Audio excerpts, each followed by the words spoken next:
Hello everyone and welcome to Excel study. बहुत बहुत स्वागत है आपका निर्माण सीरीज़ के लेक्चर नंबर 8 में, जिसमें हम लोग पढ़ने वाले हैं साइकोलॉजिकल डिसऑर्डर्स नाम का चैप्टर। एक्चुअली ये चैप्टर हम लोग ने लास्ट क्लास में लास्ट लेक्चर में ऑलरेडी स्टार्ट कर लिया है और इसका आधा हिस्सा हमने ऑलरेडी पढ़ लिया है, कंप्लीट कर लिया है। ये लेक्चर नंबर 8 है और चैप्टर 4 का ये सेकेंड पार्ट है, जिसमें हम लोग इस चैप्टर का जो बचा हुआ आधा हिस्सा है वो पढ़ेंगे और उसके बाद ये चैप्टर कंप्लीट हो जाएगा। एंड देन नेक्स्ट लेक्चर से will begin with the next chapter, that is chapter number 5। Last lecture में हमने साइकोलॉजिकल डिसऑर्डर्स नाम का चैप्टर स्टार्ट किया था। इसमें हमने अभी तक ये पढ़ा कि अबनॉर्मल साइकोलॉजी एक फील्ड है जिसमें हम अबनॉर्मल बिहेवियर के बारे में पढ़ते हैं और इन अबनॉर्मल बिहेवियर के पीछे बहुत सारे अलग अलग कारण हैं जो अलग अलग मॉडल्स ऑफ अबनॉर्मेलिटी के द्वारा समझाए गए, उसके रीजंस बताए गए। और उसके बाद हमने कुछ डिसऑर्डर्स के बारे में भी पढ़ा, जैसे ऑब्सेसिव कंपल्सिव डिसऑर्डर या stress and related disorders, trauma and related disorders. ये सारे कुछ डिसऑर्डर्स हमने पढ़े। कुछ और डिसऑर्डर्स हैं जिनके बारे में हमें पढ़ना है और उसके बाद ये चैप्टर कंप्लीट हो जाएगा। तो अभी हमें कुछ और डिसऑर्डर्स आज की क्लास में हम पढ़ने वाले हैं। सबसे पहला जिसमें से है डिसोसिएटिव डिसऑर्डर्स। डिसोसिएटिव टर्म से आप क्या समझते हो? किसी चीज़ के बीच में जब कनेक्शन छूट जाता है तो हम कहते हैं कि हमने उसे डिसोसिएट कर दिया। जैसे एसोसिएट करना मतलब क्या कि किसी भी दो चीज़ों के बीच में कोई कनेक्शन स्टैब्लिश करना। तो डिसएसोसिएट का मतलब क्या है? अगर हम इस वर्ड को तोड़ के पढ़ें तो इन दोनों के बीच ये जो कनेक्शन है उसे हम ख़त्म कर देते हैं। तो डिसएसोसिएटिव डिसऑर्डर्स जो होते हैं ये एक ऐसी कंडीशन है जिसमें ह्यूमन का, उसकी बॉडी का और उसके ब्रेन का जो कनेक्शन है वो टूट जाता है। तो दिस इन्वॉल्व्स अ डिसरप्शन और disconnection in consciousness, memory, identity और परसेप्शन। यानी हमारी बॉडी सेम है, हमारा ब्रेन सेम है, बट हम अपने बारे में, अपनी आइडेंटिटी के बारे में भूल जाते हैं। हम अपने जो भी पास्ट हुआ है, जो भी पास्ट में इंसिडेंट्स हुए हैं, वो सारे हमारी मेमोरी से बाहर चले जाते हैं। अब इस डिसऑर्डर के जो की कैरेक्टरिस्टिक्स हैं वो क्या है? इसमें डिस्कनेक्शन होता है बिटवीन थॉट्स, इमोशंस, आइडेंटिटी और मेमोरीज। मतलब हमारी बॉडी सेम है, हमारा हार्ट सेम है, हमारा माइंड सेम है, ब्रेन सेम है, बट हम ना अपने इमोशंस को फील कर पाते हैं, प्रोसेस कर पाते हैं, ना हमारे जो थॉट्स हैं हम उन्हें समझ पाते हैं, और ना ही हम फिर किसी चीज़ की मीनिंग को परसीव कर पाते हैं, और जो हमारे पास्ट में जो भी चीज़ें हुई हैं वो सब भी हम भूल जाते हैं। फीलिंग्स ऑफ अनरियलिटी, एस्ट्रेंजमेंट और डीपर्सनलाइजेशन, जहाँ पे हम अपनी ही आइडेंटिटी के बारे में नहीं जानते और खुद से ही अनजान हो जाते हैं। Temporary alterations of consciousness to avoid painful experiences. Basically ये सब होता है इसलिए ताकि जो भी हमारे पेनफुल एक्सपीरियंसेस हैं उन्हें हम याद ना रख सकें, और अगर हमें वो सारे एक्सपीरियंसेस याद नहीं होंगे तो उनसे होने वाला जो भी इमोशनल ट्रॉमा है वो भी हमें फील करने की ज़रूरत नहीं महसूस होगी। तो ऐसे डिसोसिएटिव डिसऑर्डर्स में हमें 4 बेसिक डिसऑर्डर्स के बारे में पढ़ना है, जिसका नाम क्या है? Dissociative identity disorder, depersonalisation derealisation disorder, dissociative fugue, जो कि डिसोसिएटिव एमनीजिया का ही एक सब टाइप आप कह सकते हैं। तो ये चारों डिसऑर्डर्स के बारे में हमें डिटेल में पढ़ना है। सबसे पहला है डिसोसिएटिव अमनीजिया। इसमें क्या होता है? आपके जो कुछ स्पेसिफिक पार्ट्स होती है मेमोरी की जो आप भूल जाते हो।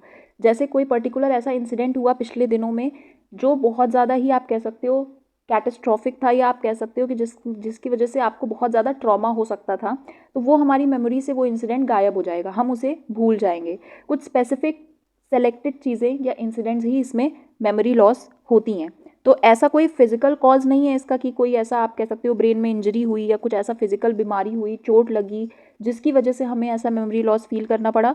नहीं, इसमें ये एक इसका बेसिक कारण ये है कि हमारे ब्रेन का एक डिफेंस मैकेनिज्म, आप समझ सकते हो इस फिनोमिनन को, कि जब कोई भी ऐसी सिचुएशन डिटेक्ट करता है हमारा ब्रेन जो कि हमें बहुत ज़्यादा इमोशनल ट्रॉमा दे सकती है और हमारे आप कह सकते हो पीस को हिंडर कर सकती है, हैम्पर कर सकती है, तो वो इंसिडेंट्स जो है हमारा ब्रेन कोशिश करता है कि हम उसे ना याद रख पाएँ, सो दैट हम उससे होने वाले इमोशनल ट्रॉमा को भी ना प्रोसेस कर पाएँ। तो इसलिए वो इंसिडेंट हमें हमारा ब्रेन भुला देता है। तो ये एक डिफेंस मैकेनिज्म तरीके का होता है, ठीक है।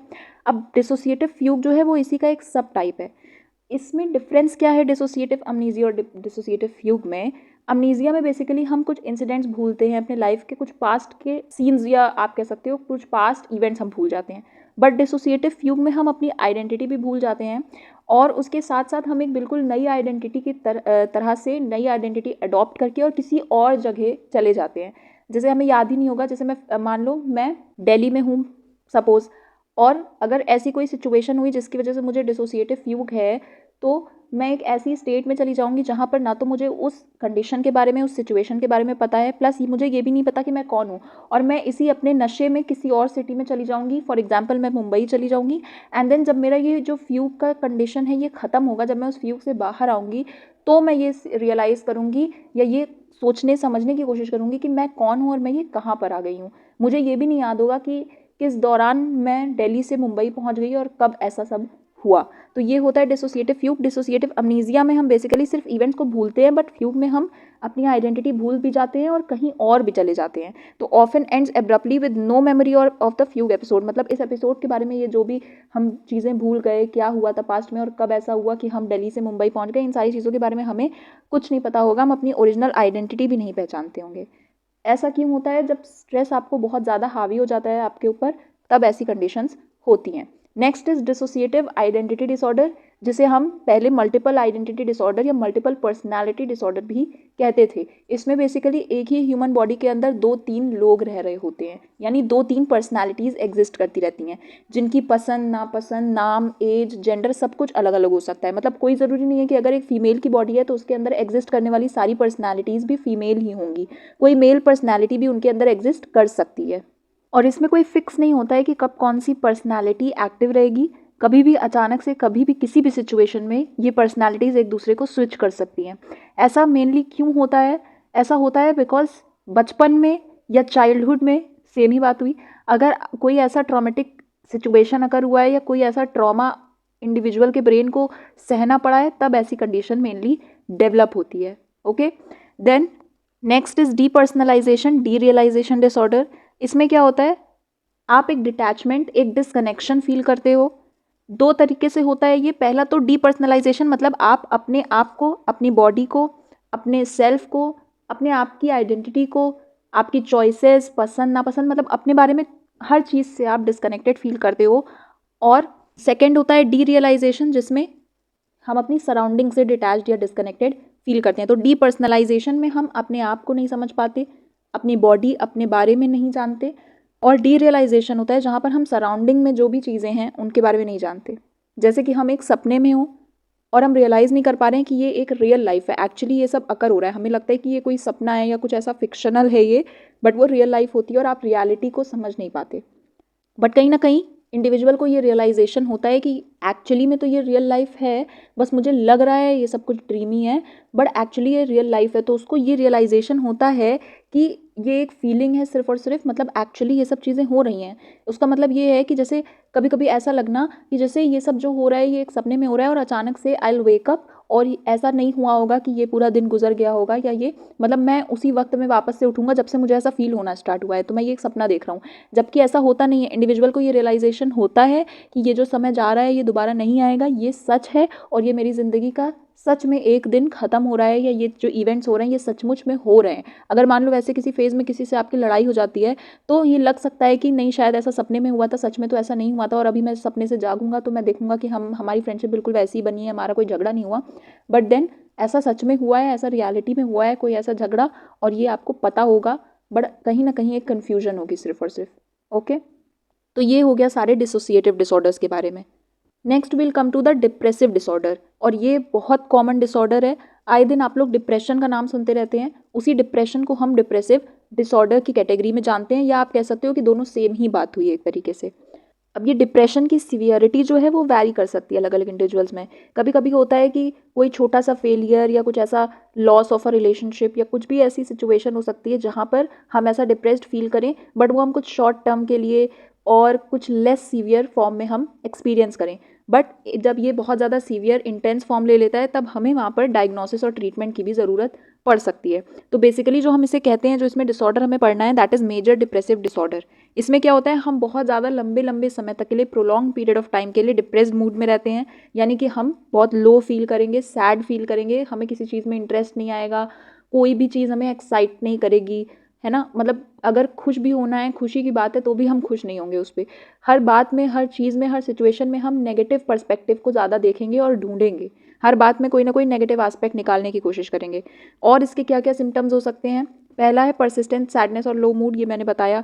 Then significant change in body weight. Body weight में अचानक से, मतलब फ्लक्चुएशंस होंगी, कभी कम हो जाएगा, कभी ज़्यादा हो जाएगा, लॉस ऑफ इंटरेस्ट और pleasure in activities, then sleep disturbances होंगी, इंसोम्निया हो सकता है कि बिल्कुल नींद नहीं आ रही है, या हाइपरसोम्निया भी हो सकता है जहाँ पर हम बहुत ज़्यादा देर देर तक सो रहे हैं। फटीग और लॉस ऑफ एनर्जी, हम ड्रेन्ड फील करेंगे, टायर्ड फील करेंगे, हम कॉन्सेंट्रेट नहीं कर पाएंगे चीज़ों पे और हमें डिसीजंस लेने में भी इसकी वजह से डिफ़िकल्टी होगी।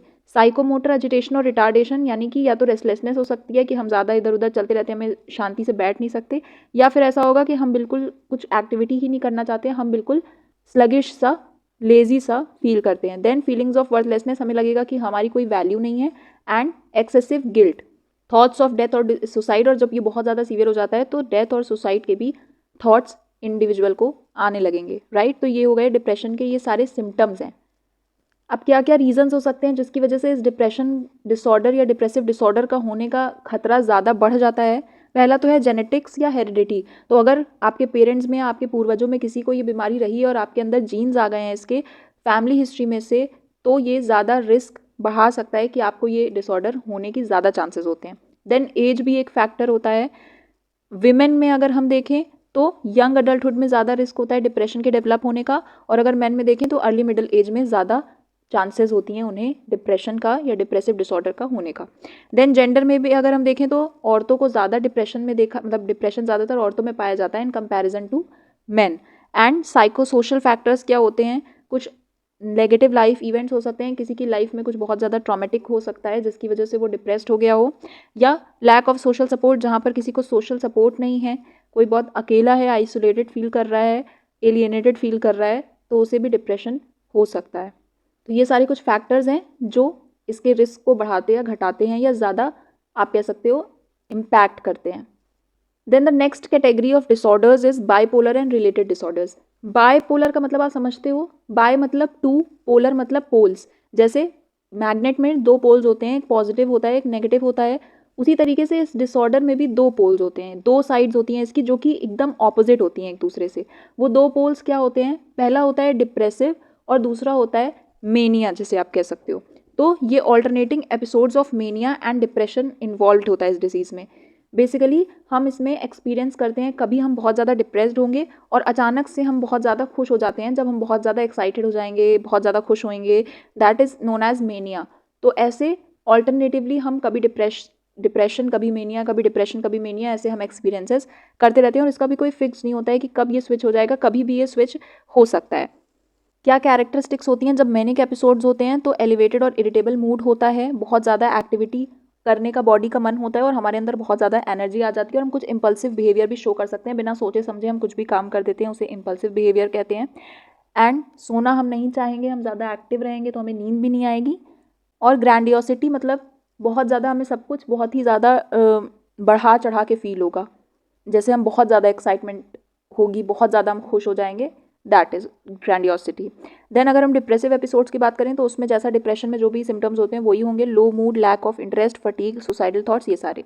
फॉर्मरली हम इस बीमारी को बाइपोलर 1 डिसऑर्डर को हम क्या कहते थे, मैनिक डिप्रेसिव इलनेस कहते थे।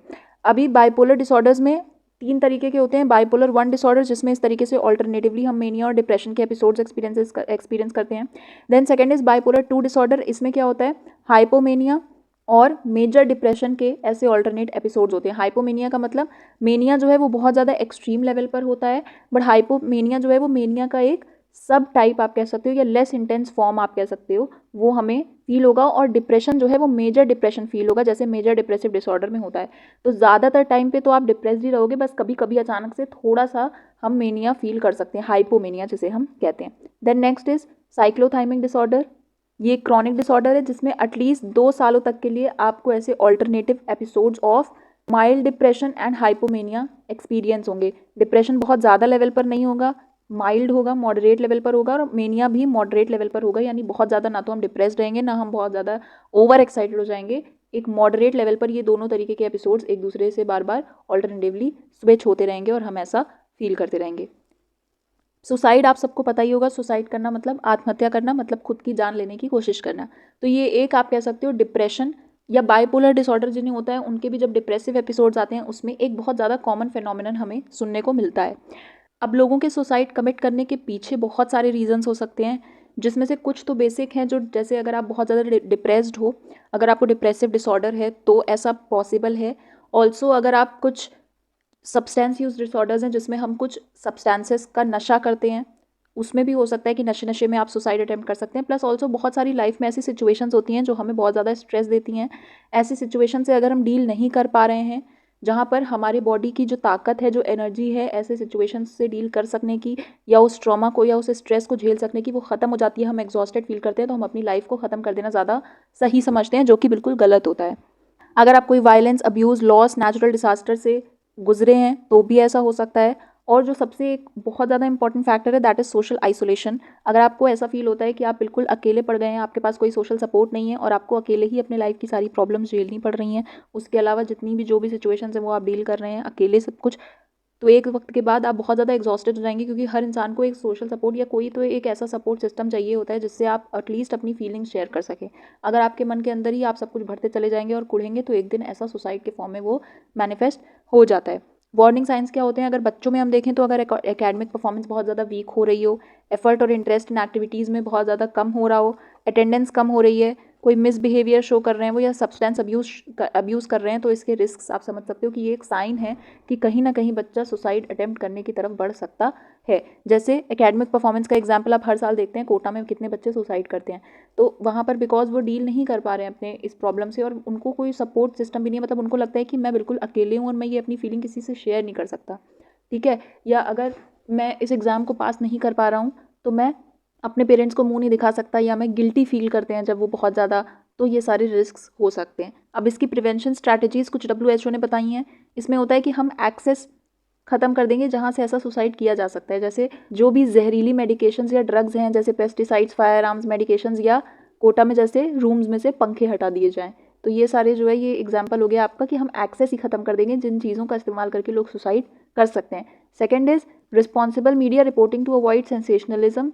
हम मीडिया के थ्रू या लोगों को अवेयरनेस फैलाएं इस चीज़ के बारे में, और हम उन्हें ये बताएं कि ऐसा करना गलत है। और इसके अलावा भी बहुत सारी सोल्यूशंस हैं जो आप, जिनके थ्रू आप अपनी लाइफ को बेटर बना सकते हैं। Implement alcohol policies to reduce abuse. हम ऐसा कोई पॉलिसीज़ बनाएं जिसके द्वारा एल्कोहल का कंजम्पशन या लोगों को इसका यूज़ करने से हम रोक सकें। अर्ली डिटेक्शन करें, ऐसे लोग जिनके अंदर इस तरीके का कोई डिसऑर्डर डेवलप हो रहा हो, जैसे डिप्रेशन, जैसे सब्सटेंस अब्यूज़ डिसऑर्डर, उसका हम अर्ली डिटेक्शन करें, उसकी प्रॉपर ट्रीटमेंट और केयर दें उनको, ताकि ऐसा रिस्क डेवलप होने के पहले ही हम उन्हें रोक लें। Train health workers to recognise and respond to suicide risk. अगर हमें ऐसा किसी को लगता है कि किसी इंडिविजुअल को देख के कि हाँ ये सुसाइड अटेम्प्ट कर सकता है, तो इसके बारे में लोगों को, हेल्थ वर्कर्स को हम नॉलेज दें कि कैसे आइडेंटिफाई करना है ऐसे लोगों को, और उन्हें हम उसी वक्त पे कंट्रोल कर सकें या रोक सकें। Provide post attempt care and community support. अगर किसी ने ऐसा अटेम्प्ट किया है और उसके बाद भी वो बच गया, मतलब उसका सुसाइड सक्सेसफुल नहीं हुआ, तो हमें उन्हें प्रॉपर केयर देनी है, बजाय उन्हें ब्लेम करने के उन्हें सपोर्ट करना है, और उन्हें ये समझाना है कि ये जो भी स्टेप था वो गलत हुआ था। जैसे आपने छिछोरे मूवी में देखा होगा, अगर वो बच्चा सुसाइड अटेम्प्ट किया बट वो फेल हो गया, वो बच गया उसकी जान किसी तरीके, तो उसके पेरेंट्स ने कैसे उसको केयर किया, कैसे उसको सपोर्ट किया, और उसको ये समझाया कि लाइफ इज़ वर्थ लिविंग, और ऐसे छोटे मोटे कोई भी सिचुएशन या छोटी मोटी कोई भी कंडीशन हमें हमारी ज़िंदगी को ख़त्म करने पे मजबूर नहीं कर सकती है। तो ये सारे कुछ मेथड्स हैं, कुछ प्रिवेंशन स्ट्रैटेजीज़ हैं जिनके थ्रू हम लोगों को सुसाइड अटेम्प्ट करने से रोक सकते हैं। देन अगर हम पर्टिकुलरली स्टूडेंट्स के केस में बात करें, तो हमें कैसे समझना है कि वो कुछ डिस्ट्रेस या कुछ ऐसे स्ट्रेस से सफ़र कर रहे हैं। लैक ऑफ इंटरेस्ट और एंथुसियाज्म, कम एक्टिव दिखेंगे बच्चे, जब लेज़ी सा फील करें या कम एंथुसियास्टिक फील करें या दिख रहे हैं, ऐसे नज़र आ रहे हैं, तो हम समझेंगे कि कुछ तो प्रॉब्लम है। डिक्लाइनिंग ग्रेड्स एंड एफर्ट कम कर रहे हैं, उनके ग्रेड्स भी डिक्लाइन हो रहे हैं। अनएक्सप्लेन्ड एब्सेंसेस और बिहेवियरल इशूज़, बिहेवियर में उनके कुछ मिसबिहेवियर वो शो कर रहे हैं, या वो ज़्यादातर एब्सेंट रहते हैं, गायब रहते हैं, अकेले रहते हैं इधर उधर, और ड्रग, अल्कोहल और टोबैको का अगर वो यूज़ कर रहे हैं। ये कुछ ऐसे सिचुएशंस हैं जिनसे हम आइडेंटिफाई कर सकते हैं कि स्टूडेंट किसी डिस्ट्रेस में है। अब हम कैसे पॉजिटिव उसके अंदर सेल्फ एस्टीम बिल्ड करेंगे? Accentuating positive life experiences to develop positive identity, this increases confidence in self. हम ज़्यादातर उन्हें पॉजिटिव एक्सपीरियंसेस उनके लाइफ के जो रहे हैं उनके बारे में दिखाएंगे, और उनको ये समझाएंगे कि हमें अपने लाइफ के, देखो सबकी लाइफ में पॉजिटिव और नेगेटिव दोनों तरीके की सिचुएशंस आती हैं, बट हमें फोकस ज़्यादा अपने पॉजिटिव पे करना है। जैसे हमारा जो खुशी के पल होते हैं वो बहुत जल्दी बीत जाते हैं, उसी तरीके से दुख के पल भी बीत जाते हैं। बट हम दुखों को अपने बहुत ज़्यादा ओवर एग्जैजरेट करके या हम उन पे बहुत ज़्यादा ओवर एम्फेसाइज कर देते हैं उन्हें, और इस वजह से हमें लगता है कि यार ये दुख खत्म ही नहीं हो रहे हैं। बट जैसे खुशी का पल जाता है वैसे दुख का पल भी कभी ना कभी जाता है। तो हमें अपने पॉजिटिव आइडेंटिटी बिल्ड करनी है, अपने बारे में पॉजिटिव सोचना है, अपने लाइफ के पॉजिटिव एक्सपीरियंसेस को ध्यान में रखना है। हमें अपॉर्चुनिटीज़ डेवलप करनी है जिससे कि लोग फिजिकल, सोशल और वोकेशनल स्किल सीख सकें। अपनी कम्युनिकेशन को बेटर करना है ताकि बच्चे कम्युनिकेट कर सके, उन्हें कोई भी प्रॉब्लम होती है, कोई भी थॉट्स उनके माइंड में आते हैं तो सबसे पहले वो आके कम्युनिकेट कर सके, चाहे अपने टीचर से, चाहे अपने पेरेंट्स से, अपने सिबलिंग से, किसी से भी। तो एक हेल्दी कम्युनिकेशन हमारी होनी चाहिए। और बच्चों को ये सिखाना चाहिए कि जो भी गोल्स आप अपने लाइफ के लिए सेट कर रहे हैं वो बहुत ज़्यादा, आप ऐसा ना हो कि आपने कुछ इन्फ्लुएंस्ड हो आप सोसाइटी से, या किसी एक कोई आपने मूवी देख ली आईएएस की और आप बहुत ज़्यादा इन्फ्लुएंस्ड हो गए कि अब मुझे भी आईएएस बनना है या मुझे भी ऑफिसर बनना है, बट आपके अंदर वो एबिलिटी नहीं है, ना ही आपको उस सब्जेक्ट में इंटरेस्ट है। सिर्फ और सिर्फ ऐसे इन्फ्लुएंस की वजह से या किसी प्रेशर की वजह से हमें कोई गोल नहीं सेट करना चाहिए। तो गोल्स भी बच्चों को ऐसे सेट करने चाहिए कि जिनमें उनका इंटरेस्ट हो, जो वो अचीव कर सकें, और जिन गोल्स को अचीव कर सकने की उनके अंदर एबिलिटी हो, जो रेलेवेंट हो उनके पर्सनालिटी के हिसाब से। ऐसे ही गोल्स हमें सेट करने चाहिए। बच्चों को ये सारी चीज़ें हमें समझानी होंगी। इस तरीके से उनके अंदर एक पॉजिटिव सेल्फ एस्टीम बिल्ड हो सकती है। जो क्वालिटीज़ आपके अंदर नहीं है, मान लो अगर कोई इंसान को बिल्कुल गाना नहीं आता है बट फिर भी वो गाएगा, बार बार गाएगा और उसे सिंगर ही बनना है, बट वो नहीं सीख पा रहा, उसे इंटरेस्ट भी नहीं है कि वो इतना प्रैक्टिस कर सके, इतना रियाज़ कर सके या सीख सके, बट फिर भी उसे गाना है, तो ये तो उसके लिए नेगेटिव होगा ना यार, कि मतलब वो किसी ऐसी चीज़ के पीछे भाग रहा है जो चीज़ उससे और दूर भाग रही है। तो फिर उसे लगेगा कि मैं कर ही नहीं सकता, मेरे अंदर कोई एबिलिटी ही नहीं है, मैं बिल्कुल निकम्मा हूँ एंड ऑल। तो किसी ऐसी चीज़ के पीछे भागना जो आपके लिए नहीं बनी है, रादर हमें उतनी ही मेहनत अगर हम उस तरफ या उस डायरेक्शन में करेंगे जो चीज़ हमारे लिए रेलिवेंट है, तो हम उसे अचीव कर सकेंगे और इससे हमें ज़्यादा कॉन्फिडेंस मिलेगा। तो इस तरीके से हम सेल्फ एस्टीम बिल्ड कर सकते हैं स्टूडेंट्स के अंदर। Next category of disorders is schizophrenia. Schizophrenia एक साइकोटिक डिसऑर्डर है जिसमें कि we experience breakdowns in thoughts, perception, emotion and behaviour. हमारी पर्सनल, सोशल और ऑक्यूपेशनल फंक्शनिंग हिंडर हो जाती है, इसमें हम नॉर्मली फंक्शन नहीं कर पाते हैं। अब इसके क्या क्या मेनली सिम्टम्स होते हैं इनके बारे में समझना है। 3 तरीके के इसमें सिम्टम्स होते हैं। पहला होता है पॉजिटिव सिम्टम्स, यानी जहाँ पर हमारी नॉर्मल फंक्शनिंग एक्सेस हो रही हो या डिस्टॉर्शन हो रहा हो, मतलब नॉर्मल फंक्शनिंग से ज़्यादा ही कुछ हम फंक्शन कर रहे हैं। इसमें आते हैं आपके डेल्यूजन्स होते हैं, कुछ फेक बिलीफ होता है जो रियल नहीं है, जिसके पीछे कोई लॉजिक नहीं है या जिसका कोई एविडेंस नहीं है, बस हमें लग रहा है। मतलब जो चीज़ हमें लग रही है बट एक्चुअली वो रियल नहीं है, वो सही नहीं है, वो ट्रूथ नहीं है।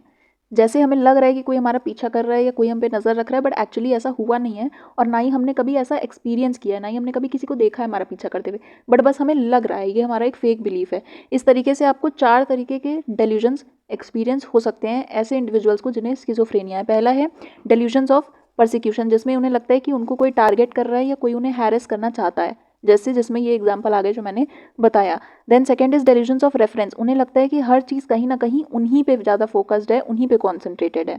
उन्हें ऐसा लगता है कि हर चीज़ में कहीं ना कहीं उनके लिए कोई हिडन मैसेज है, हर चीज़ उन्हीं की तरफ टारगेटेड है।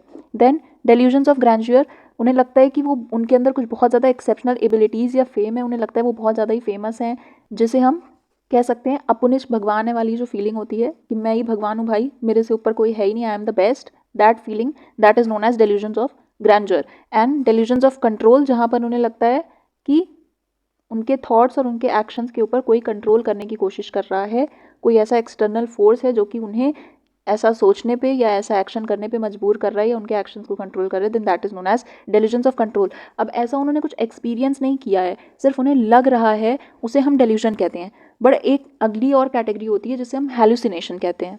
हेलुसिनेशंस में सिर्फ ऐसा नहीं होता कि हमें लग रहा है कि ऐसा है, एक्चुअली में तो रियली वैसा हो नहीं रहा, बट हम सब फिर भी एक्सपीरियंस कर रहे हैं। और हेलुसिनेशंस में ऐसे ऑडिटरी हेलुसिनेशन का आप एग्जांपल ले सकते हो, जैसे कोई आवाज़ आपको सुनाई दी, आपको लग रहा है कि आपको कोई बुला रहा है, बट आपको सिर्फ लग नहीं रहा है, आपको सच में आपको बुलाते हुए किसी की आवाज़ सुनाई दी, बट सच में आपको कोई बुला नहीं रहा था। तो यहाँ पर हमें कुछ फेक एक्सपीरियंसेस भी होते हैं, सिर्फ लग नहीं रहा होता, सिर्फ परसेप्शन नहीं होता, बट इसमें एक्सपीरियंस भी जुड़ा हुआ होता है। ऐसे बहुत सारे तरीके के हेलुसिनेशंस होते हैं, जैसे ऑडिटरी हो गया, जहाँ पर हमें कुछ आवाज़ें सुनाई देती हैं लोगों की आपस में बात करते हुए हमारे बारे में, या हमसे कुछ डायरेक्टली बोलते हुए, बट ऐसा होता नहीं है, कोई सच में हमसे बोल नहीं रहा होता। देन विजुअल, हमें कुछ अजीबोगरीब चीज़ें, ऑब्जेक्ट्स, पीपल, कुछ भी अजीबोगरीब ऐसा दिखाई दे सकता है जो एक्चुअली एग्जिस्ट नहीं कर रहा है, सिर्फ हमारे दिमाग की उपज है, बट हमें दिखाई भी दे रहा है वो। टैक्टाइल हो सकता है, जहाँ पर आपको कुछ टिंगलिंग या बर्निंग फीलिंग हो सकती है। सोमैटिक, जिसमें आपको बॉडी के अंदर कुछ सेंसेशंस फील होंगे, ऐसा लगेगा जैसे आपके पेट के अंदर कुछ रेंग रहा है या समथिंग लाइक दैट, कुछ भी ऐसे सेंसेशंस हो सकते हैं। गस्टेटरी, जिसमें आपको टेस्ट अजीबोगरीब लगेंगे चीज़ों के, कुछ मुंह में अजीब सा टेस्ट आएगा जबकि आपने कुछ नहीं खाया होगा शायद, और वैसा टेस्ट कुछ आ भी नहीं रहा होगा, बस आपको लग रहा है कि वैसा कुछ टेस्ट आ रहा है। ऑल्फैक्टरी क्या होता है? स्मेलिंग नॉन एग्जिस्टेंट ओडर्स, जो महक कोई है भी नहीं, एग्जिस्ट भी नहीं करती, बट हमें लग रहा है, मतलब हम एक्सपीरियंस कर रहे हैं कोई महक, कोई चीज़ की फ्रेग्रेंस या कोई चीज़ की आप ओडर, बट एक्चुअली ऐसा कुछ एग्जिस्ट नहीं कर रहा, कुछ भी नहीं है, सिर्फ हमें लग रहा है ये हमारा हेलुसिनेशन है। ठीक है, तो ये डेल्यूजन और हेलुसिनेशन के बीच का स्लाइड सा डिफरेंस है। देन यहाँ पर एक सिम्टम जो हमारा छूट गया था पीछे, वो था डिसऑर्गेनाइज थिंकिंग एंड स्पीच, यानी सोचने के तरीके में और बोलने के तरीके में भी प्रॉब्लम आ जाएगी। जैसे पहला है डीरेलमेंट एंड लूजनिंग ऑफ एसोसिएशंस, इसमें हम कोई भी सेंटेंस हमारा या कोई भी टॉपिक हमारा कंप्लीट नहीं होगा, हम ये नहीं समझ पाएंगे। जैसे पैराजम्बल्स होते हैं ना, तो हम पैराजम्बल्स के तौर पे बात करेंगे, मतलब पैराजम्बल जैसे कि हमें पता ही नहीं होगा कि कौन सा टॉपिक कौन से चीज़ से रिलेटेड है, मतलब कौन से जो बातें हैं वो आपस में रिलेटेड है, वो एक टॉपिक से रिलेटेड है, तो हमें उन्हें साथ में बोलना है, हम टॉपिक टू टॉपिक जंप करते रहते हैं। देन सेकंड इज न्यूलॉजिज्म्स, जिसमें होता है कि हम कोई भी नए अजीबोगरीब वर्ड्स बोल रहे होते हैं, हमें भी नहीं पता कि हम कौन सा वर्ड बोल रहे हैं, मतलब ऐसे कोई वर्ड्स एग्जिस्ट नहीं करते, हमने कहीं सीखे नहीं है, बट हम ऐसे ही नए नए वर्ड्स कुछ भी बोलते हैं। एंड देन थर्ड इज परसिविरेशन, जिसमें हम कोई भी बात या कोई भी वर्ड, कोई भी आइडिया हम बार बार रिपीट करते हैं, ऑन रिपीट बोलते रहते हैं, उसे हम कहते हैं परसिविरेशन। ये तो थे आपके सारे पॉजिटिव सिम्टम्स, जिसमें हमारी नॉर्मल जो फंक्शनिंग है उसके अलावा भी कुछ चीज़ें हम या कुछ फंक्शंस हम परफॉर्म कर रहे थे। नाउ नेगेटिव सिम्टम्स वो होते हैं जिसमें हमारी जो नॉर्मल फंक्शनिंग है उसमें कुछ डेफिसिट्स हो जाते हैं, यानी हम जो नॉर्मल फंक्शंस करते हैं परफॉर्म, वो फंक्शंस में से भी हम कुछ कम फंक्शंस परफॉर्म कर रहे हैं। कौन कौन सी प्रॉब्लम हो सकती है? पहला होता है एलोजिया, जिसमें पावर्टी ऑफ स्पीच होती है, यानी हम बोलते कम हैं या हम चीज़ों को एक्सप्रेस कम कर पाते हैं अपने थॉट्स को स्पीच के फॉर्म में। देन ब्लंटेड और फ्लैट इफेक्ट, इसमें होता है ब्लंटेड का मतलब है डिमिनिश्ड यानी कम होना, और फ्लैट इफेक्ट का मतलब है बिल्कुल ही ज़ीरो होना इमोशनल एक्सप्रेशन का, यानी अपने इमोशंस को एक्सप्रेस करना, चाहे आप कह सकते हो फेशियल एक्सप्रेशंस हो, चाहे आपके बॉडी के जेस्चर्स के थ्रू आप कोई भी अपना इमोशन एक्सप्रेस नहीं कर पाते हैं। ब्लंटेड इफेक्ट में हम कम एक्सप्रेस कर पाते हैं और फ्लैट इफेक्ट में हम बिल्कुल भी एक्सप्रेस नहीं करते, ज़ीरो एक्सप्रेशन होता है। देन थर्ड इज अबोलिशन, कोई भी प्रोडक्टिव काम करना, कोई भी पर्पसफुल एक्टिविटी हम नहीं परफॉर्म करते हैं, यहाँ पर एक लैक ऑफ मोटिवेशन होता है और हम कोई भी ऐसा प्रोडक्टिव काम नहीं कर पाते हैं। Then fourth is social withdrawal, जहाँ पे हम अकेले अकेले रहना ज़्यादा पसंद करते हैं, आसपास के लोगों से, आसपास की सराउंडिंग से हम दूर रहते हैं, डिसकनेक्टेड रहते हैं, और हमारे अंदर जो भी थॉट्स चल रहे हैं, जो भी ब्रेन में हमारे या माइंड में हमारे जो भी थॉट्स आ रहे हैं, हम उनसे ज़्यादा उन पे हमारा कॉन्सेंट्रेशन या फोकस रहता है। ये हो गए negative symptoms. Then psychomotor symptoms, जहाँ पर हमारी बॉडी मोटर मतलब मूवमेंट्स, तो बॉडी मूवमेंट्स में कुछ नेगेटिव होगा या कुछ इम्पैक्ट पड़ेगा, जैसे ऑड मूवमेंट, जेस्चर्स और पोस्चर्स, कुछ अजीबोगरीब पोस्चर्स या मूवमेंट्स हम कर सकते हैं। अब इसमें 3 तरीके से कैटाटोनिया होता है। पहला होता है कैटाटोनिक स्ट्यूपर, जिसमें हम इमोबाइल हो जाते हैं और बिल्कुल भी हम चलना फिरना या कोई भी मूवमेंट शो नहीं करते हैं। सेकेंड इज कैटाटोनिक रिजिडिटी, जहाँ पर हम कोई एक पर्टिकुलर जेस्चर में मतलब एक पर्टिकुलर पोस्चर में बहुत लंबे लंबे समय तक बैठे रहते हैं, या अगर हम लेटे हैं तो लेटे रहते हैं, एक ही पोस्चर बहुत लंबे लंबे टाइम तक में हम रहते हैं, हम चेंज नहीं करते अपने पोस्चर्स में। And then third is catatonic posturing, जिसमें हम अजीबोगरीब पोजीशंस में लंबे लंबे समय तक ले रहते हैं। इसमें पोस्चरिंग और रिजिडिटी में क्या होता है? रिजिडिटी में कोई नॉर्मल, जैसे अगर हम बैठे हैं तो हम बहुत लंबे समय तक बैठे ही रह गए बिल्कुल सीधे, हमने कोई चेंज नहीं किया अपने पोस्चर में। बट कैटाटोनिक पोस्चरिंग में क्या है कि हम अजीबोगरीब पोस्चर्स बना के बैठते हैं और लंबे लंबे समय तक वैसे ही बैठे रहते हैं, मतलब जो नॉर्मल नहीं है, जैसे नॉर्मली नहीं बैठे। अब आप इमेजिन करो, मान लो आप स्ट्रेचिंग कर रहे हो, लेग स्ट्रेचिंग, और आप उसी पोजीशन में बैठे हो घंटों घंटों घंटों स्ट्रेचिंग किए हुए, तो क्या वो एक नॉर्मल पोस्चर है? नहीं, बट हम लंबे समय तक बैठे हुए हैं। अब अगर आप नॉर्मली चेयर पे बैठे हुए और आप बैठे रह जा रहे हो बहुत बहुत लंबे समय तक, देन दैट विल कम अंदर कैटाटोनिक रिजिडिटी। ओके, ये हो गया डिफरेंस दोनों के बीच का स्लाइड सा। तो ये सारे तरीके के सिम्टम्स हैं कि जो स्किज़ोफ्रेनिक लोगों को एक्सपीरियंस हो सकते हैं। Next category is neuro developmental disorders. ये वो डिसऑर्डर्स हैं जहाँ पर हमारा जो भी न्यूरो मतलब समझते हो नर्वस सिस्टम, तो जो नर्व्स हैं या जो भी आप कह सकते हो हमारा ब्रेन है, वो अच्छी तरीके से डेवलप नहीं हो पाता है, उसकी डेवलपमेंट रुक जाती है या स्लो हो जाती है, हिंडर हो जाती है। तो ये डिसऑर्डर जो है वो जब डेवलपमेंट का पीरियड कब होता है? बचपन में, जब इंसान पैदा होता है, कोई भी बच्चा पैदा होता है, तभी से उसकी डेवलपमेंट होना शुरू होती है। वहीं से ये प्रॉब्लम्स लोगों के अंदर देखने को मिल जाती हैं कि उनकी डेवलपमेंट सही तरीके से नहीं हो रही है। किसी की डेवलपमेंट लेट हो सकती है, कुछ लोगों के अंदर बिल्कुल ही हो सकता है कि कोई क्वालिटी या कोई फंक्शन डेवलप हुआ ही नहीं बिल्कुल, ख़त्म ही हो गया। जैसे स्पीच आप कह सकते हो, जब बच्चा पैदा होता है तो बोलता नहीं रहता, बट धीरे धीरे उसकी स्पीच डेवलप होती है। कुछ लोग का ऐसा हो सकता है कि नॉर्मली अगर आप कहते हो तो 2-3 साल में बच्चे थोड़ा बोलने लगेंगे, बट हो सकता है कि कोई 8 साल की उम्र में जाके थोड़ा थोड़ा बोलना स्टार्ट किया, तो ये हो गया स्लो डेवलपमेंट। बट किसी की स्पीच ही बिल्कुल ख़त्म हो गई, कोई बिल्कुल गूंगा हो गया, बोल ही नहीं पाता, तो दैट इज़ कि उनकी जो डेवलपमेंट थी बिल्कुल हुई ही नहीं। तो इस तरीके से किसी भी तरीके से डेफिसिट हो सकता है, एक्सेस हो सकता है, या बिल्कुल ही ख़त्म हो सकता है। अगर ये सही टाइम से हम बचपन में ही इसको डिटेक्ट करके इसका ट्रीटमेंट ना करें तो ये क्रॉनिक हो जाएगा और फिर इसके बाद ये बहुत ज़्यादा सीरियस इशू डेवलप हो जाएगा, जिसे ट्रीट कर पाना बहुत ही ज़्यादा मुश्किल हो जाएगा। अब इसमें क्या क्या तरीके के डिसऑर्डर्स होते हैं ऐसे न्यूरो डेवलपमेंटल डिसऑर्डर्स। पहला है आपका अटेंशन डेफिसिट और हाइपर एक्टिविटी डिसऑर्डर। इसमें होता है कि हम किसी भी एक चीज़ पे, देखो इसमें 3 आपको टर्म्स दिख रहे हैं, अटेंशन डेफिसिट, हाइपर एक्टिविटी। तो इन अटेंशन का मतलब है जहाँ पे हम किसी भी एक चीज़ पे बहुत लंबे समय तक या किसी भी एक चीज़ पे लंबे समय तक या छोटे समय के लिए भी फोकस या कंसंट्रेशन अपना नहीं फोकस कर पाते हैं। तो हमें भाई पढ़ाई लिखाई में भी हमें एकेडमिक्स में प्रॉब्लम होगी, प्रोफेशनल वर्क में प्रॉब्लम होगी। जैसे अगर आप ऑफिस में हो, आप कोई मीटिंग अटेंड कर रहे हो, बट आपके बॉस या आपके जो भी कलीग्स हैं वो क्या बात कर रहे हैं, प्रेजेंटेशन में क्या पॉइंट्स पेश किए जा रहे हैं, ये सारी चीज़ों पे आपका फोकस ही नहीं है, तो आपकी परफॉर्मेंस कहीं ना कहीं हिंडर होगी। इसी तरीके से स्कूल में अगर टीचर कोई टॉपिक पढ़ा रहा है और आप फोकस नहीं कर पा रहे हो, तो आप कैसे समझ पाओगे उस कॉन्सेप्ट के बारे में, और आपकी एकेडमिक परफॉर्मेंस भी पुअर होगी। तो इन अटेंशन की प्रॉब्लम होती है। उसके साथ साथ हाइपर एक्टिविटी या इम्पल्सिविटी के भी इशू होता है। इम्पल्सिविटी मतलब हम बिना सोचे समझे कोई भी चीज़, कोई भी एक्टिविटी, कोई भी एक्शन कर देते हैं, और हमेशा एक रेस्टलेसनेस सी बनी रहती है कि जहाँ पर शांत बैठना बहुत मुश्किल होता है। हर समय ऑलवेज ऑन द गो जिसे कहा जाता है, कि हर समय कुछ ना कुछ बस करते रहना है, मतलब खाली नहीं बैठ सकते, शांति से नहीं बैठ सकते, हर समय कुछ ना कुछ इधर उधर कुछ ना कूदना फांदना, ये सब कुछ ना कुछ करते रहना है। तो इसे हम कहते हैं हाइपर एक्टिविटी, मतलब नॉर्मली जितनी एक्टिविटी होनी चाहिए बॉडी की उससे ज़्यादा एक्टिविटी अगर हम शो कर रहे हैं, देन इस तरीके के डिसऑर्डर को ADHD यानी attention deficit hyperactivity disorder कहते हैं।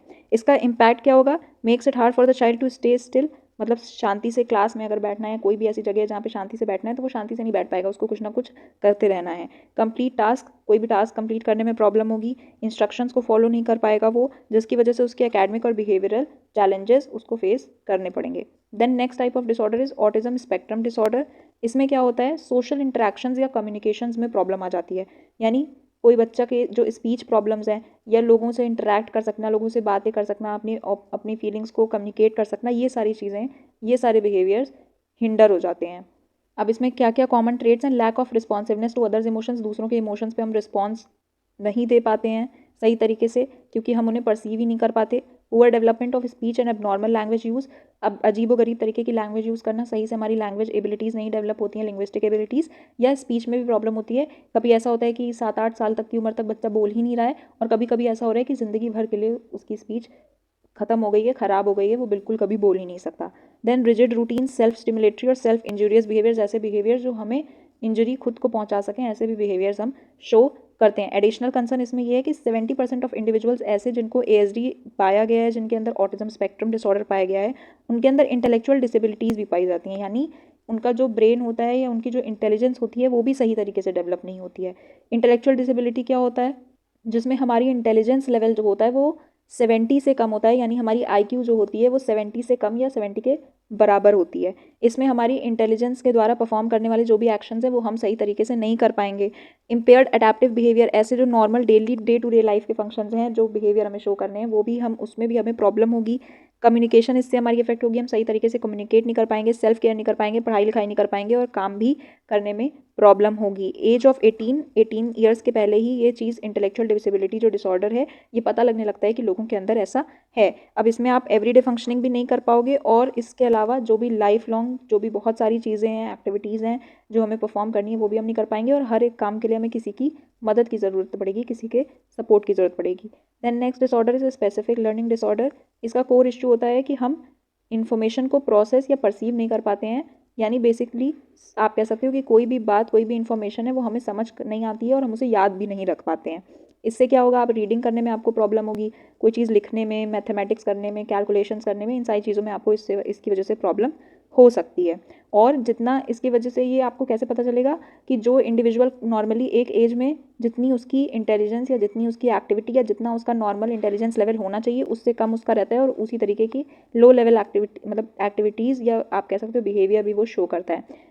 अब ये डिजीज़ या ये डिसऑर्डर 100% ठीक हो सकता है या नहीं, इसके बारे में तो हम कुछ नहीं कह सकते, क्योंकि अगर डेवलपमेंट में इशू ऑलरेडी हो चुका है तो हम उसे पूरी तरीके से बिल्कुल ठीक नहीं कर पाएंगे, बट हम हेल्प कर सकते हैं ऐसे लोगों की, जहाँ पर हम उनके इस प्रॉब्लम को आइडेंटिफाई कर सकते हैं और उनको उससे डील करने में हेल्प कर सकते हैं।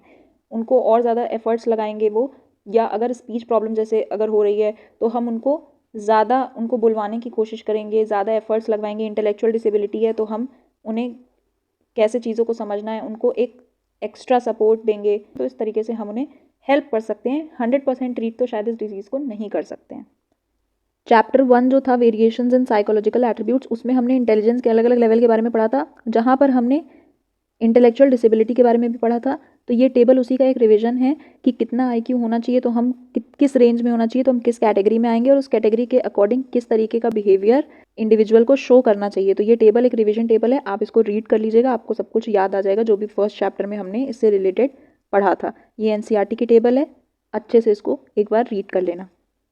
आगे बढ़ते हैं अगले डिसऑर्डर पे, जिसका नाम है disruptive impulse control and conduct disorders. 3 तरीके के डिसऑर्डर्स हैं, disruptive disorder, impulse control disorder and conduct disorder.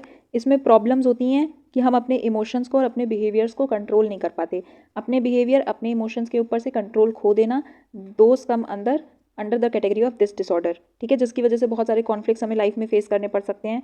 और अक्सर ऐसे बिहेवियर सोसाइटल नॉर्म्स के अगेंस्ट होते हैं, यानी जो भी सोशली एक्सेप्टेबल बिहेवियर है वो नहीं होगा, बिकॉज अगर हम कंट्रोल नहीं कर पा रहे हैं तो हम कुछ भी तरीके से बिहेव कर रहे हैं और वो गलत भी हो सकता है। अब इसमें कौन कौन से डिसऑर्डर्स हैं? पहला है ऑपोजिशनल डिफाइंड डिसऑर्डर। इसके सिम्टम्स में स्टबर्ननेस, इरिटेबिलिटी, डिफाइंड और हॉस्टाइल बिहेवियर आएगा, यानी हम ज़्यादा गुस्सा करेंगे, लोगों को नुकसान पहुंचाने जैसा बिहेवियर शो करने लगते हैं, ज़्यादा ज़िद्दी और ज़्यादा इरिटेटेड या इरिटेबिलिटी हमें होती है। ये एज इन अप्रोप्रिएट बिहेवियर्स होते हैं, मतलब एक उम्र के अकॉर्डिंग जो भी समझदार इंडिविजुअल होगा वो जैसा बिहेव उसे करना चाहिए उसके ऑपोजिट उसका बिहेवियर होता है, इसीलिए इसका नाम ऑपोजिशनल डिफाइंड डिसऑर्डर होता है। और ये परसिस्टेंट होता है, मतलब लंबे समय तक, लाइफ लॉन्ग के लिए ऐसा ही, मतलब जब तक ये डिसऑर्डर है तब तक ऐसा ही बिहेवियर वो शो करेगा। सेल्फ परसेप्शन में children with ODD don't see themselves as defined, मतलब उनको नहीं लगता कि वो कुछ गलत कर रहे हैं, वो अपने बिहेवियर को जस्टिफाई करते हैं। वो ऐसा कहते हैं कि सामने वाले ने ही कुछ ऐसा काम किया था जिसकी वजह से मुझे ऐसे रिएक्ट करना पड़ा, मतलब उनको ये नहीं समझ में आता कि जो उनका रिएक्शन था वो सिचुएशन में गलत था। अब इस सिचुएशन में अगर हम उन्हें ब्लेम करेंगे या उनके ऊपर इल्ज़ाम लगाएंगे या उन्हें समझाने की कोशिश करेंगे कि आप गलत थे, तो ये उनके बिहेवियर को और ज़्यादा बेकार बनाएगा, क्योंकि वो इस अपने बिहेवियर को गलत मानते ही नहीं, वो अपने आप को सही ही मानते हैं। और अगर हम उन्हें गलत प्रूफ करने की कोशिश करेंगे तो ये उनके बिहेवियर में और नेगेटिव इम्पैक्ट डालेगा। Next disorder is conduct disorder, जिसमें कि हमारा जो कंडक्ट होगा या बिहेव करने का तरीका होगा वो ऐसा होगा जो कि सोसाइटी के रूल्स को डिफाई करता हो, उनके अगेंस्ट हो या सोशली एक्सेप्टेबल ना हो। इसमें किस तरीके के बिहेवियर्स आ सकते हैं? पहला है एग्रेसिव एक्ट्स, हम बहुत ज़्यादा गुस्सा करेंगे और लोगों को हार्म करने की कोशिश करेंगे, फिजिकली भी या किसी भी तरीके से, वर्बली भी हो सकता है। प्रॉपर्टी डिस्ट्रक्शन कर सकते हैं कि जो भी ऑब्जेक्ट्स हैं, बिल्डिंग्स हैं, उन्हें हम डैमेज करेंगे। Deceit, theft, lying, stealing and rule violations, चाहे हम स्कूल में हो, किसी भी कर्फ्यू का कोई भी तरीके का रूल है, चाहे वो गवर्नमेंट के द्वारा बनाया गया या किसी भी अथॉरिटी के द्वारा बनाया गया, चाहे वो हमारे पेरेंट्स के द्वारा बनाए गए घर में रहने के रूल्स हों डिसिप्लिन के लिए, वो भी हम फॉलो नहीं करते हैं। एग्रेशन किस किस तरीके से शो किया जा सकता है? वर्बली, चिल्लाना, चीखना, लोगों को कुछ गलत बातें बोलना। फिजिकली, मारना, पीटना, झगड़ा करना। हॉस्टाइल एग्रेशन, जहाँ पर हम लोगों को इंजरी कॉज करने की कोशिश कर सकते हैं, उन्हें नुकसान पहुंचा सकते हैं। And proactive aggression, bullying to dominate others, लोगों को नीचा दिखाना, उनको इंसल्ट करना। इस तरीके के एग्रेशन के एक्सप्रेशन हो सकते हैं कंडक्ट डिसऑर्डर में। Next category is feeding and eating disorders, जहाँ पर हमारे खाने पीने के तरीके में कुछ अबनॉर्मैलिटी हो सकती है। इसमें बेसिक 3 डिसऑर्डर में पढ़ने हैं। पहला है एनोरेक्सिया नर्वोसा, जिसमें हम खाने को बिल्कुल त्याग देते हैं, हम ज़्यादा खाना नहीं खाना चाहते, बिकॉज हम अपने बॉडी के बारे में कुछ ऐसा फील करते हैं कि हम जैसे भी दिखते हैं वो बहुत अगली है, हम बहुत ज़्यादा मोटे हो गए हैं, बहुत ज़्यादा वेट गेन कर लिया है हमने, और इसकी वजह से हम खाना पीना बिल्कुल छोड़ देते हैं और बहुत ज़्यादा ही इंटेंसिव एक्सरसाइज करने लगते हैं वेट लॉस करने के लिए, जबकि हमारा वेट इतना होता नहीं है जितना हमें खुद को लग रहा होता है। इसकी वजह से बहुत ज़्यादा वेट लॉस हो जाता है, हम अक्सर स्टारवेशन हो जाती है, भूखे रहते हैं और डेथ भी हो सकती है जब आप सही तरीके से न्यूट्रिशन नहीं लोगे, सही तरीके से खाना नहीं खाओगे और एक्सेसिव वेट लॉस करते जाओगे तो डेथ तक भी ये बात जा सकती है। Then next is bulimia nervosa. इसमें क्या होता है? इसमें हम पहले बहुत ज़्यादा खा लेते हैं, मतलब जल्दी जल्दी बहुत ज़्यादा खा लेंगे, उसके बाद हमें लगेगा कि जब हमने बहुत ज़्यादा खा लिया है, अनकंफर्टेबली हमारा पेट बहुत ज़्यादा भर गया है, तो हम उल्टियाँ करके या वॉमिटिंग करके वो खाना अपने बॉडी के अंदर से बाहर निकाल देते हैं सो दैट उसका हमारे वेट पे कोई असर ना पड़े और हमारा वेट नॉर्मल रहे। अगर हम बहुत ज़्यादा खा लेते हैं तो हमें गिल्टी फील होने लगता है, हमें शर्म आने लगती है कि हमने इतना ज़्यादा कैसे खा लिया, तो हम उस खाने को पहले बाहर निकाल देते हैं वॉमिटिंग के थ्रू या लैक्सेटिव्स या ड्यूरेटिक्स के थ्रू हम इन मेडिकेशंस को लेते हैं। ये ऐसी मेडिटेशंस होती हैं जो आपके डाइजेस्टिव सिस्टम पे या किडनीज़ पे वर्क करेगी, तो आपको बहुत ज़्यादा फ्रीक्वेंटली टॉयलेट जाने की ज़रूरत पड़ेगी या आपको ऐसे वॉमिटिंग हो जाएगी जिसकी वजह से आपकी बॉडी के अंदर जो भी प्रेजेंट है खाना पानी वो सब कुछ बाहर आ जाएगा। ओके, तो इस तरीके के मेथड्स को यूज़ करके हम उस फूड को या जो भी हमने खाया हुआ है वो सब कुछ बाहर निकाल देते हैं so that we feel free from the guilt और shame. Then next is binge eating disorder. इसमें हम बहुत ज़्यादा खाते हैं, आउट ऑफ कंट्रोल ईटिंग होती है और इस हद तक खाते हैं जब तक कि हमें डिस्कम्फर्ट ना फील होने लगे, उस हद तक हम खाते रहते हैं। शायद हमें भूख ना भी लगी हो फिर भी हम खाते रहेंगे। इसमें ब्यूलीमिया से क्या बेसिकली डिफरेंस है कि हम इसमें भी ज़्यादा ही खाते हैं और बहुत ज़्यादा जल्दी जल्दी खाते हैं, और इसमें भी सेम ही हो रहा है। बस इसमें क्या है कि हम वो खाना जो हमने खाया उसके बाद हमें गिल्टी फील हुआ और हमने उसे बाहर निकाल दिया वॉमिटिंग के थ्रू या पर्जिंग जिसे आप कहते हो। बट बिंज ईटिंग डिसऑर्डर में हम सिर्फ खाते हैं और हम उसे बाहर नहीं निकालते हैं, वो डाइजेस्ट होता है अपने नॉर्मल तरीके से ही। हम सिर्फ बहुत ज़्यादा अमाउंट में और बहुत जल्दी जल्दी खा लेते हैं, बहुत ज़्यादा ही आउट ऑफ कंट्रोल ईटिंग कर लेते हैं। तो ये हो गए आपके सारे फीडिंग या eating disorders. Then next and the last category of disorders that we have to study in this chapter is substance related and addictive disorders. ऐसे डिसऑर्डर जहाँ पर हमें कुछ एडिक्शन या एडिक्टिव सब्सटेंसेस को लेने की, कंज्यूम करने की बहुत ज़्यादा हैबिट हो गई हो। तो इन डिसऑर्डर्स में हम कुछ माल अडेप्टिव बिहेवियर शो कर सकते हैं, अजीबोगरीब बिहेवियर शो करेंगे जो जिसका कारण क्या है, किसी भी ऐसे सब्सटेंस का यूज़ करना जो हमें नशा कॉज करता हो, जैसे अल्कोहल या ड्रग्स, कोई भी तरीके की ये सारे सब्सटेंस जो हैं वो हम बहुत ज़्यादा मात्रा में जब इनअप्रोप्रिएट मात्रा में जब कंज्यूम करने लगते हैं। इसमें कॉमन कैरेक्टरिस्टिक्स है regular use of a substance despite negative consequences. कोई चीज़ कोई सब्सटेंस हमें नेगेटिव कॉन्सिक्वेंसेज दे रहा है, हमें नुकसान पहुंचा रहा है, फिर भी हम उसको लगातार कंजम्पशन करते हैं रेगुलरली। डेवलपमेंट ऑफ टॉलरेंस, यानी उस चीज़ के टॉलरेंस हमारे अंदर बिल्ड हो जाती है कि मतलब अब वो एक लेवल बाद हम पे असर कम करना शुरू कर देता है, तो जब असर कम होता है तो हम और ज़्यादा अमाउंट उसकी लेने लगते हैं। Then withdrawal symptoms when the substance is reduced और स्टॉप्ड। अगर हम उसे नहीं लेंगे तो हम बहुत ज़्यादा रेस्टलेस फील करेंगे और हमें उसे लेने की इच्छा हमारे अंदर बहुत ज़्यादा जागेगी और इसकी वजह से हम बीमार भी पड़ जाएं शायद, अगर हम उस चीज़ का कंजम्पशन बंद कर दें तो। Impairment in social occupational academic functioning and increase risk of psychological and physical health problems. जैसे कि अल्कोहल का अगर हम कंजम्पशन करते हैं तो हमारी किडनी को, हमारे लिवर को बेसिकली हार्म करता है। तो इसी तरीके से ये सारे जो भी ड्रग्स होते हैं या सब्सटेंस होते हैं ये हमें कहीं ना कहीं नुकसान ही पहुंचा रहे होते हैं, चाहे वो फिजिकली हो चाहे वो साइकोलॉजिकली हो, हमारी मेंटल हेल्थ कंडीशन को भी पुअर करते हैं। इसमें जो सबसे कॉमन सब्सटेंसेज हैं वो 3 यहाँ पर दिए हुए हैं। अल्कोहल है पहला, बहुत ज़्यादा फ्रीक्वेंट और हैवी डोजेज अगर ड्रिंकिंग आप अल्कोहल की कर रहे हैं तो ये बेसिकली लोग क्यों करते हैं, जब उन्हें लगता है कि यार वो बहुत ज़्यादा स्ट्रेस हो गया है लाइफ में और उस स्ट्रेस को भुलाने के लिए वो एक ऐसी स्टेट में रहना चाहते हैं जहाँ पे उन्हें उन चीज़ों के बारे में याद ही ना हो, तो वो नशे में अपनी आधी से ज़्यादा ज़िंदगी बिताना चाहते हैं। इसका इफेक्ट होता है कि वो आपकी थिंकिंग, वर्किंग और सोशल बिहेवियर में इंटरफियर करेगा, प्रॉब्लम्स क्रिएट करेगा। आपके अंदर एक टॉलरेंस बिल्ड हो जाएगी कि जब आपको पहले स्टार्टिंग में थोड़ी सी ही अल्कोहल के कंजम्पशन पे आपको ज़्यादा उसका असर होने लगता था आपके बॉडी पे, बट एक समय बाद आपकी बॉडी उस चीज़ की आदी हो जाएगी और आपको और भी ज़्यादा अमाउंट में उस चीज़ का कंजम्पशन करना पड़ेगा ताकि वो उसका असर होना स्टार्ट हो, उसका असर आपको फील हो। डैमेज आपकी फैमिली लाइफ होगी इससे और आपका करियर भी नुकसान पहुँचेगा। और ऐसे लोग जो अल्कोहलिक होते हैं, जो अल्कोहल का कंजम्पशन करते हैं, उनके अंदर एंग्जाइटी, डिप्रेशन, फोबिया और सब्सटेंस यूज डिसऑर्डर्स टाइप के डिसऑर्डर्स, साइकोलॉजिकल डिसऑर्डर्स भी डेवलप होने के रिस्क बहुत ज़्यादा हो जाते हैं। अगर आप अल्कोहल का कंजम्पशन करते हैं और उसके बाद आप ड्राइव कर रहे हैं, कुछ भी एक्टिविटी आप कर रहे हैं, तो वो गलत ही होगी, जैसे एक्सीडेंट्स हो जाएंगे और इसकी वजह से कुछ बहुत ज़्यादा सीरियस फिजिकल हेल्थ डैमेज भी हो सकता है, जैसे लिवर डिजीज़। बहुत सारे लोगों की डेथ इन कारणों से होती है, अक्सर हमने सुनने को मिलता रहता है। Then next substance is heroin, जो कि एक ड्रग है पाउडर फॉर्म में। इसका भी बहुत ज़्यादा एडिक्टिव इसके अंदर क्वालिटीज़ होती हैं, इस पर हम बहुत ज़्यादा डिपेंड हो जाते हैं। अगर हम इसका कंजम्पशन करने लगते हैं तो हर वक्त पे हमें इसकी ज़रूरत पड़ती है। जैसे टोबैको भी होता है, तो वो भी ऐसा होता है कि अगर हम नहीं खाते तो हमें अर्ज होती रहती है कि हमें उसको खाना है, उसको कंज्यूम करना है। इससे आपकी डेली फंक्शनिंग डिसरप्ट होगी, चाहे वो सोशल हो चाहे ऑक्यूपेशनल हो। इस ड्रग के कंजम्पशन से भी आपके अंदर टॉलरेंस डेवलप हो जाएगी और अक्सर आप बहुत ज़्यादा ओवरडोज इसका कंज्यूम करने लगेंगे। देन नेक्स्ट इज कोकेन, ये भी पाउडर फॉर्म में ड्रग्स होती हैं और इसके भी सारी सेम ही इफेक्ट्स हैं जो बाकियों के होते हैं।